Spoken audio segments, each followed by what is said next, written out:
सच्चिदानंद भगवान की जय। आज हम इसके बारे में बात करेंगे, अपने शरीर के बारे में। मानव जीवन जो है ये दो का जोड़ा है। इसमें एक ऑब्जेक्ट है और एक सब्जेक्ट है। भगवान ने गीता जी के 13वें अध्याय में इसे इस प्रकार बताया है, इदम शरीरम कौन्तेय क्षेत्रमित्य विधीयते एतद्यो वेति तम प्राहु क्षेत्रज्ञ इति तद्विद। कि ये जो शरीर है ये क्षेत्र है। क्षेत्र मीन्स ये खेत है, और इसको जो जानने वाला है, खेत का जो स्वामी है, जो खेत को जानता है, उसको क्षेत्रज्ञ कहते हैं। दूसरे मंत्र में भगवान ने कहा है, क्षेत्रज्ञम चापि माम विद्धि सर्व क्षेत्रेषु भारत क्षेत्र क्षेत्रज्ञ योर ज्ञानम यत्तज ज्ञानम मतम मम। ये जो क्षेत्र और क्षेत्रज्ञ का ज्ञान है, यानी शरीर और आत्मा का ज्ञान, या प्रकृति और पुरुष का ज्ञान, या इदम और अहम का ज्ञान, या ऑब्जेक्ट और सब्जेक्ट का ज्ञान, या दृष्टा और दृश्य का ज्ञान, इसे कई तरीकों से हम बयान कर सकते हैं। इसमें एक तो वो है जो कुछ जानता नहीं अपने बारे में भी और दूसरे के बारे में, और दूसरा वो है तत्व जो स्वयं को भी जानता है और इस शरीर को भी जानता है।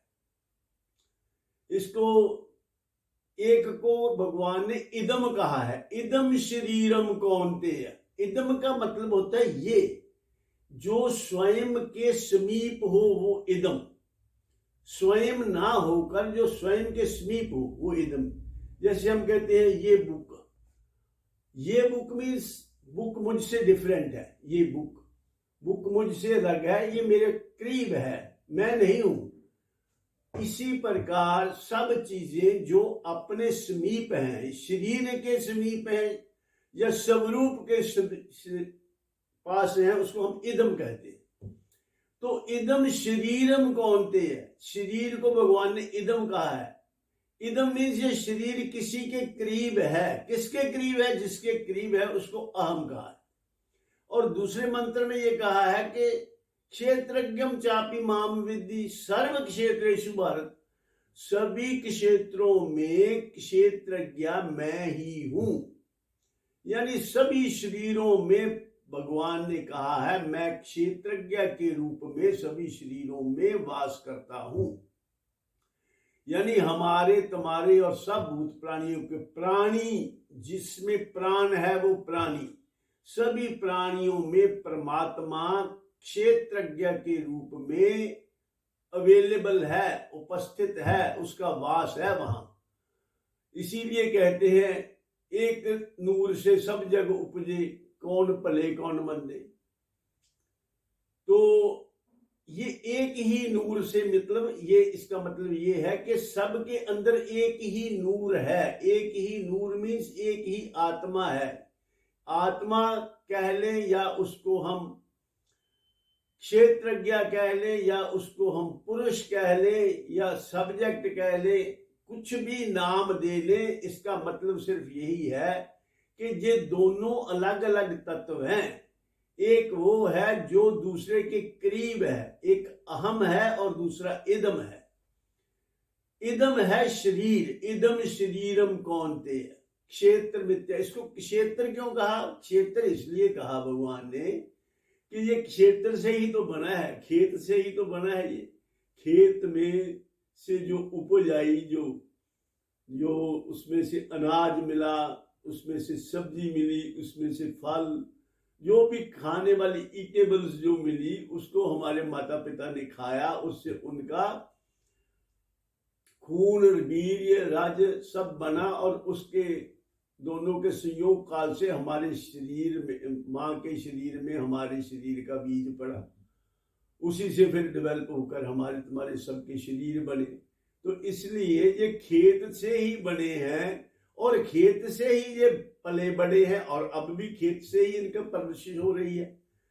जो अभी हम छोटे थे तो 2 किलो के होंगे और अभी 2-2 मन के होके घूम रहे हैं। ये कहाँ से आया? ये वजन एक्स्ट्रा जो हमारी ग्रोथ हुई है, ये किससे हुई है? ये खेत से उपजी हुई जो उपज है उसी से हुई है। खेत से ये खलवान में, खलवान से गई फिर मकान में, मकान से रसोई में, प्लेट में, फिर पेट में, फिर उसी से ही तुम्हारे शरीर जो है पलते हैं, बढ़ते हैं, उनकी ग्रोथ होती है। तो इसलिए हमें ये शरीर नजर आता है, भगवान को अभी भी ये खेत ही नजर आता है। जो ठीक तरीके से यथार्थ जानता है, देखता है, उसके लिए ये खेत है। तो इदम शरीरम कौन्तेय क्षेत्र मिथ्या विधीयते, इसको क्षेत्र कहते हैं। और इसको जो जानता है उसको क्षेत्रज्ञ कहते हैं। शरीर अपने आप को नहीं जानता, ये ना स्वयं को जानता है ना किसी दूसरे को जानता है। अगर शरीर अपने आप को जानता होता तो जो मुर्दा शरीर है वो भी जानता। जैसे ही इसमें से क्षेत्रज्ञ निकल जाता है, इसको कुछ नहीं पता। ये नहीं तो ये चिता पर क्यों जलता, उसके भाग जाता। इसको कुछ, ये जड़ है। जड़ का मतलब होता है जिसको कोई ज्ञान ना हो, जो नहीं जाने स्वयं को, नहीं और का ज्ञान, वायु तेज जल मृत्तिका आदिक जड़ पहचान। ये जो 5 तत्व हैं, ये मिट्टी, पानी, अग्नि, वायु, आकाश, इन्हीं से तो ये बना हुआ है। यही पांचों में किसी में भी जानने की शक्ति नहीं है। ना मिट्टी या स्वयं को जानती है, ना पानी जानता है, ना अग्नि जानती है, ना वायु जानती है, ना आकाश जानता है। इनमें जानने की शक्ति नहीं है। तो इन्हीं से बना हुआ शरीर है, इसमें भी जानने की शक्ति नहीं है। जो इसको जानता है उसको क्षेत्रज्ञ कहते हैं। वो खुद को भी जानता है और दूसरों को भी जानता है। जो निज को जाने तथा जाने अन्य पदार्थ, चेतनता को जानिए कविजन वचन से साथ। जो चेतन है वो स्वयं को भी जानता है और दूसरे को भी जानता है, जिसको हम आत्मा कहते हैं। आत्मा स्वयं को भी जानती है और आत्मा शरीर को भी जानती है और शरीर के माध्यम से दूसरी सभी चीजों को भी जानती है। तो इसलिए ये तो हो गया क्षेत्र और क्षेत्रज्ञ।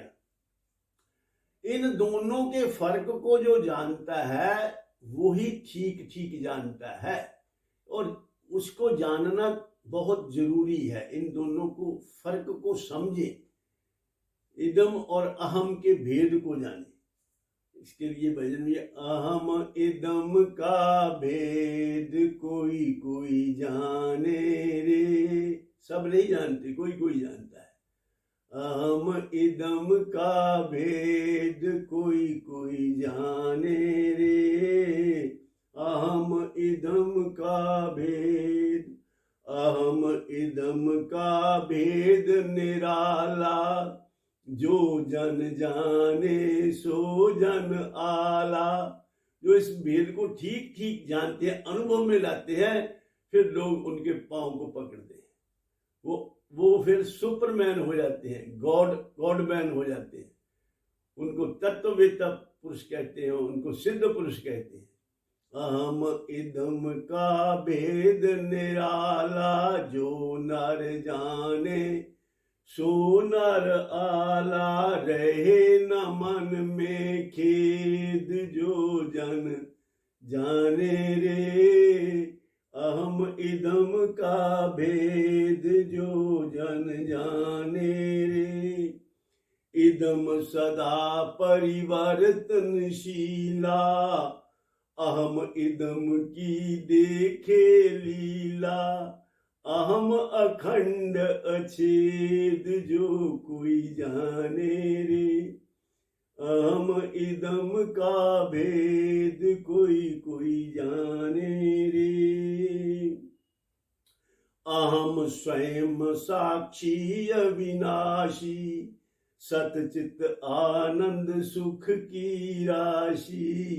अहम स्वयं साक्षी अविनाशी, सतचित आनंद सुख की राशि। गावे गीता वेद कोई कोई जाने रे, गावे गीता वेद कोई कोई जाने रे, अहम इदम का भेद, अहम इदम का भेद निराला, जो जन जाने सो नर आला। भिक्षु यति ये भेद पहचाने, सतचित आनंद स्वयं को जाने, रहे न मन में खेद कोई कोई जाने रे। जो इस भेद को जानता है वो कभी भी उदास नहीं हो सकता, उसके मन में कभी कोई खेद नहीं रह सकता, क्योंकि उसे पता है कि मैं इदम नहीं हूं, मैं अहम हूं, और अहम सत्य चित्त आनंद स्वरूप है। जो अहम में स्थित है उसको वो हमेशा आनंदित रहेगा, क्योंकि आनंद उसका स्वरूप ही है, उसको आनंद किसी दूसरी चीज में ढूंढना नहीं पड़ता। तो इसलिए अहम और भेद को जान लेना चाहिए, और इसका यही बहुत इंपॉर्टेंट चीज है। मानव जीवन की सफलता इसी में है कि अहम और इदम को दोनों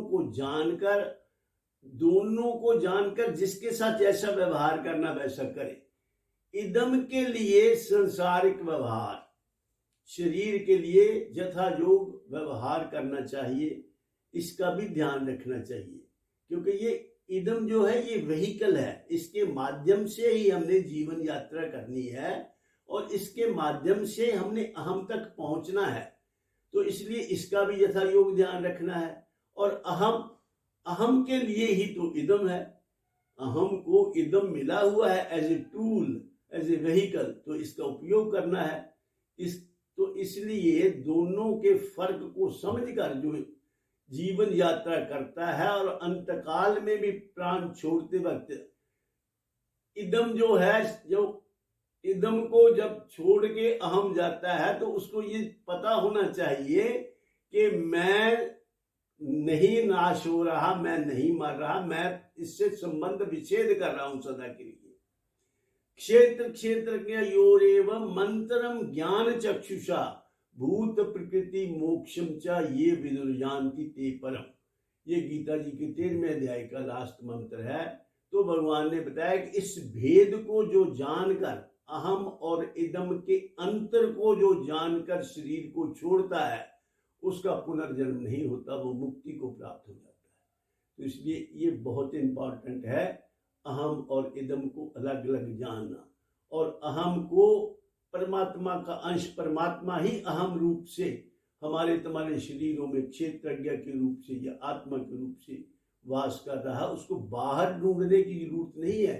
बाहर ढूंढोगे तो नहीं मिलेगा कहीं, ये अंदर ही है। बाहर ढूंढना, जो बाहर तो उसको ढूंढे जो अपने पास ना हो, ये पास से भी ज्यादा पास है, ये तो अपना स्वरूप ही है, इसको पास कहना भी गलत है, ये अपना आप है। तो अपने आप को जानना कितना जरूरी है। जब तक हम इसको अपने आप को नहीं जानते, तब तक बाकी सब जानकारियां जो है वो व्यर्थ हैं, उसका कोई ज्यादा लाभ नहीं। माना कि दुनिया में आकर तुमने बहुत कुछ जाना है, स्वयं को नहीं जाना तो खाक नहीं जाना है। पढ़े 6 शास्त्र 18 पुराण पढ़े, वेद उपवेद आदि भेद को ही जाना है बनाना छंद सोरठ चपाई का, जाना है कि गाना राग भैरवी का गाना है। इतना जो जाना सब धूल खाक छाना है, जाना है वही जो स्वरूप पहचाना है। जिसने अपने आप को जान लिया उसने सब कुछ जान लिया। इसलिए स्वयं को जानना इस जीवन का परम लक्ष्य यही है। इन शब्दों के साथ मैं अपनी वाणी को विराम देता हूँ और आप सबके कल्याण की कामना करता हूँ। एक सूचना ये भी है कि ये जो जितना गीता का अभी तक हमने एपिसोड किए हैं उनको मैंने पुस्तक का रूप दिया है। ये पुस्तक है गीता ज्ञान सिंप्लीफाइड। अगर आपको ये पुस्तक पढ़नी हो तो आपको इसका लाभ होगा, क्योंकि ये गीता जी के ज्ञान पर ही आधारित है और बहुत सिंपल लैंग्वेज में, जिसमें जो कुछ जैसे मैंने समझ कर इसको लिखा है जो मुझे समझ आई है वही लिखा है। तो गीता जी को पूरी तरह तो कोई भी नहीं समझ सकता क्योंकि ये भगवान की वाणी है, पर जितना मैंने समझा है उतना समझाने की कोशिश की है इस बुक में। तो इसको आप मंगवा सकते हैं 9316826010 पर फ़ोन लगाकर, 93 168 26 010 पर फ़ोन लगाकर आप ये पुस्तक हम आपको भेज देंगे आपकी डिमांड के अनुसार। इन्हीं शब्दों के साथ आज का एपिसोड यही समाप्त करते हैं। कल फिर इसी चर्चा को आगे बढ़ाएंगे। सर्वे भवन्तु सुखिनः, सर्वे सन्तु निरामया, सर्वे भद्राणि पश्यन्तु मा कश्चित् दुःखभाग् भवेत्। ओम शांति शांति शांति।